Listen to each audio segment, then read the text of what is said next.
మీద కక్షతోని పాలమూరు మీద పగతోటి చంద్రశేఖరరావు ఈ ప్రాజెక్టును పక్కన పెడితే ఈ రోజు నేను వచ్చిన తర్వాత తిరిగి వాటిని దుమ్ము దులిపి పనులు మొదలుపెట్టిన. ఇవాళ 4,500 వేల కోట్ల రూపాయలతోటి మక్తల్ నారాయణపేట కొడంగల్ ప్రాజెక్టును పూర్తి చేయాలి 2 ఏళ్లలో అని ఈ రోజు టెండర్లు పిలిచి పనులు ప్రారంభిస్తే ఇవాళ పగబట్టి ఆయన టీవీలలో పేపర్లలో అడ్డుకుంటున్నారని అంటున్నాడు. నేను అడుగుతున్న చంద్రశేఖరరావు, నువ్వు 70 ఏళ్ళు మాకు అన్యాయం జరిగింది. మా ప్రాంతంలో నీళ్లు పోయినా మా ప్రాంతం నుంచి తరలిపోతున్న కృష్ణానది జలాలు మాకు తాగడానికి మా సాగునీరుకు అందు రాకపోయినా ఈ దేశంలో ఎక్కడ ప్రాజెక్టులు కట్టినా బాక్రానంగల్ కావచ్చు, శ్రీశైలం కావచ్చు, నాగార్జున సాగర్ కావచ్చు, SRSP కావచ్చు, ఈ దేశంలో ఎక్కడ ప్రాజెక్టులు కట్టినా తట్ట పని, పార పని, మట్టి పని, చెమట తీసే ప్రతి పని మా పాలమూరు బిడ్డలు చేసి దేశానికి ప్రాజెక్టులను అందించారు. ఇవాళ ఈ దేశంలో పంట పండుతుందంటే మా పాలమూరు బిడ్డల స్వేదం ఉంది, మా రక్తం ఉంది, మా కష్టం ఉంది. అట్లాంటి మా జిల్లా ఎడారిగా మారి వేలాది మంది వలసలు పోతుంటే తమ పసిపిల్లల్ని తల్లిదండ్రుల దగ్గర, ముసలోళ్ళ దగ్గర, గుడిసెల దగ్గర వదిలి జంటలుగా మేస్త్రీల ఎంబడి వలస పోతుంటే వలసలు ఆపాలని ఇవాళ మా ప్రాజెక్టులు పూర్తి చేయాలని ప్రయత్నం చేస్తుంటే మా మీద పగబట్టి నువ్వు ఎందుకు చంద్రశేఖరరావు అని నేను అడుగుతున్నా. ఏం అన్యాయం చేసినాం నీకు చంద్రశేఖరరావు? మేము నిన్ను మా పార్లమెంట్ సభ్యుడిగా ఎన్నుకోవడం మేము చేసిన అన్యాయమా? నీ పార్టీకి పోయినసారి 13 సీట్లు ఇవ్వడం మేము చేసిన అన్యాయమా? ఏం అన్యాయం చేసినామని ఇవాళ మా జిల్లాల ప్రాజెక్టులను అంటుకుంటున్నాం. ఈ 10 ఏళ్లలో నువ్వు పాలమూరు రంగారెడ్డి ఎత్తిపోతలు పూర్తి చేసినుంటే ఇవాళ చంద్రబాబు నాయుడుతో పంచాయతీ ఎందుకు వస్తుండే? ఆనాడు నువ్వు వైఎస్ రాజశేఖర రెడ్డి ముఖ్యమంత్రి ఉన్నప్పుడు ఆనాడు పోతిరెడ్డిపాడు పక్క 4,000 క్యూసెక్స్ నుంచి 40,000 క్యూసెక్లకు పెంచింది. రాజశేఖర రెడ్డి గారికి ఊడిగం చేసింది. రాజశేఖర రెడ్డి చెప్పులు మోసి కృష్ణానది జలాలను రాయలసీమకు తరలించడానికి అనుమతించింది సన్నాసివి నువ్వు కాదా చంద్రశేఖరరావు? ఆనాడు నువ్వు ఊడిగం చేసి రాజశేఖర రెడ్డి పోతిరెడ్డిపాడు ద్వారా నీళ్లు తరలించకపోయిన కృష్ణానది జలాలు మళ్ళీ ఆయన కొడుకు జగన్మోహన్ రెడ్డి ముఖ్యమంత్రి అయిన తర్వాత ఇదే ప్రగతి భవన్, ప్రజల స్వేదంతో నిర్మించిన ప్రగతి భవన్ అధికారిక కార్యాలయానికి వైఎస్ కొడుకు జగన్మోహన్ రెడ్డిని పిలిపించి పంచభక్ష ప్రమాణాలు పెట్టి 6 గంటలు చర్చించి రాయలసీమ ఎత్తిపోతల పథకం రచించింది నువ్వు కాదా? ఇది ద్రోహం కాదా? ఆనాడు రాజశేఖర రెడ్డితో కలిసి పోతిరెడ్డిపాడు ద్వారా కృష్ణానది జలాలను సీమకు తరలించకపోతుంటే హారతిచ్చింది నువ్వు కాదా? ఆనాడు మంత్రివర్గంలో నీ మంత్రులు లేరా? హరీష్ రావు గారు ఆ మంత్రివర్గంలో మంత్రి కాదా అని నేను ఇవాళ అడుగుతున్నా. అదే కాదు, జగన్మోహన్ రెడ్డి గారు ముఖ్యమంత్రి ఉన్నప్పుడు ఏ నీళ్ల కోసం తెలంగాణ రాష్ట్రం తెచ్చుకున్నామో, ఏ నీళ్ల కోసం శ్రీకాంతాచారి లాంటి యువకులు, నూనూగు మిసాల యువకులు ఆత్మ బలిదానాలు చేసుకున్నారు, ఆ బలిదానాలతో సాధించుకున్న తెలంగాణలో కృష్ణానది జలాలు రంగారెడ్డి, మహబూబ్ నగర్, అదేవిధంగా నల్గొండ, ఖమ్మం జిల్లాలకు ప్రాజెక్టులకు, భూములకు పారాల్సిన నీళ్లు రాయలసీమ జిల్లాలకు తరలించకపోతుంటే రాయలసీమ లిఫ్ట్ ఇరిగేషన్, అదేవిధంగా ముచ్చుమర్రి లిఫ్ట్ ఇరిగేషన్ నిర్మించుకుంటుంటే ఒక్క రోజైనా నువ్వు అడ్డుకున్నావా? వీరతిలకం దిద్ది జగన్మోహన్ రెడ్డికి పంచభక్ష ప్రమాణాలు పెట్టింది నువ్వు కాదా? ఇవాళ నువ్వు చేసిన పాపం ఇవాళకు మాకు శాపమైంది, ఇవాళ మాకు ఉరైంది.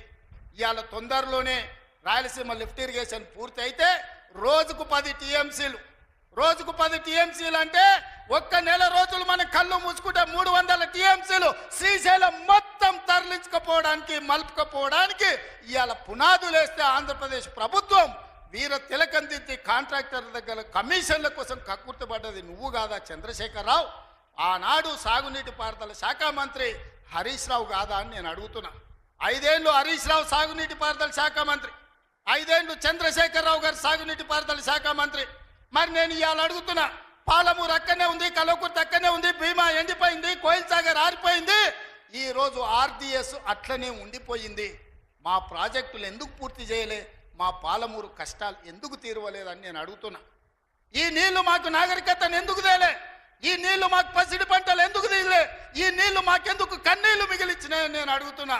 ఈ నీళ్లు మా భూములు ఎడారుగా మారడానికి, ఈ నీళ్లు మా ప్రజలు వేలాదిగా వలసలు పోవడానికే పనికొచ్చినాయి తప్ప మా జీవితాలలో వెలుగులు వచ్చినాయని నేను అడుగుతున్నా. ఈ పాపం నీది కాదా చంద్రశేఖరరావు? ఈ పాపం నీదే కదా.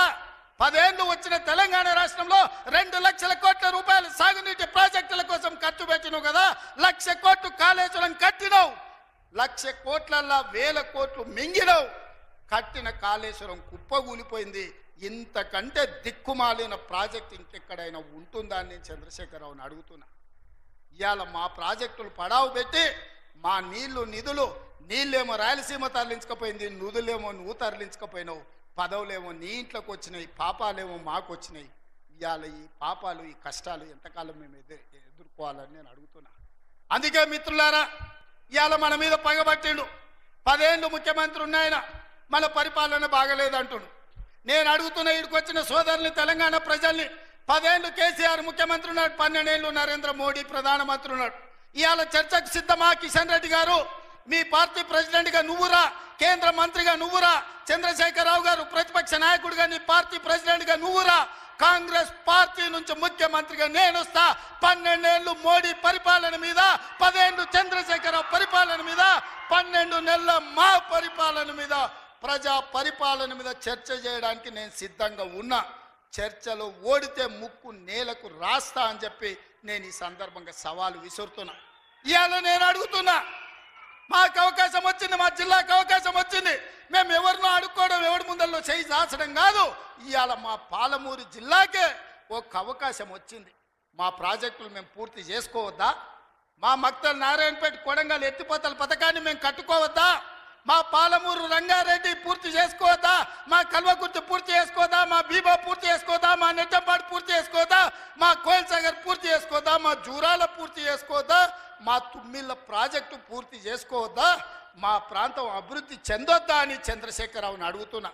ఏది తీసినా ఏది పెట్టినా వద్దు అనే తప్ప నీ నోటి నుంచి ఒక్క మాట అయినా మంచి మాట వచ్చిందా అని నేను అడుగుతున్నా. ప్రాజెక్టులు కట్టొద్దంటివి, భూములు సేకరించొద్దంటివి, పరిశ్రమలు పెట్టొద్దంటివి. లగచర్లలో పరిశ్రమలు అంటే కలెక్టర్లను చంపడానికి చూస్తేవి. మాకు పరిశ్రమలు వద్దా? మా జిల్లాకు ప్రాజెక్టులు వద్దా? మా జిల్లాలో నీళ్లు పారొద్దా? మా పంటలు పండొద్దా? మా రైతులు బాగుపడొద్దా? మేము మంచి బట్టలు కట్టుకోవద్దా? మేము బుక్కెడు బువ్వ తినొద్దా? మేము సమాజంలో గౌరవంగా బతకొద్దా? చంద్రశేఖరరావు, నువ్వు సమాధానం చెప్పని నేను వేదిక మీద నుంచి అడుగుతున్నాను. మాకు ఆత్మగౌరవం లేదా? మేము మీలాక దొరలు కాకపోవచ్చు, కానీ మేము రైతు బిడ్డలమే కదా. మేము గౌరవంగా బతకాలని కోరుకోవడం తప్ప, మా ఆడబిడ్డలు వాళ్ళ పిల్లల్ని చదివించుకోవాలనుకోవడం ఏమన్నా నేరమా? ఎందుకు అడ్డుకుంటున్నారు నువ్వు, నీ కొడుకు, నీ అల్లుడు అని నేను అడుగుతున్నాను.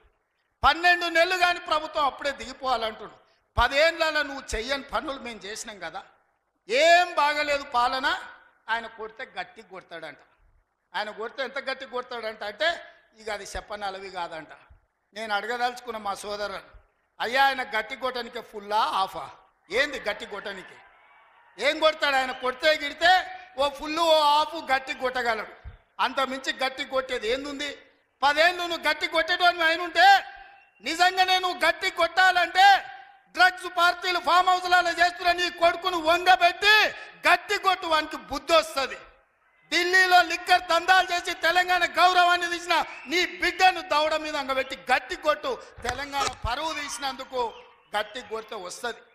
కాళేశ్వరం పేరు మీద 1,00,000 కోట్లు మింగిన నీ అల్లుని దౌడ మీద అంగబెట్టి కొట్టు గట్టిగా. అప్పుడు వానికి బుద్ధి వస్తుంది, సిగ్గు వస్తుంది. తెలంగాణను ముంచినందుకు గట్టి కొట్టేది ఉంటే నీ ఇంట్లో కొట్టు, వాళ్ళని దారిలో పెట్టు. కాంగ్రెస్ను గట్టి కొడతా అంటే మా కాంగ్రెస్ పార్టీ కార్యకర్తలు ఊరుకుంటారా? రా, ఎంత గట్టి కొడతావో చూద్దాం.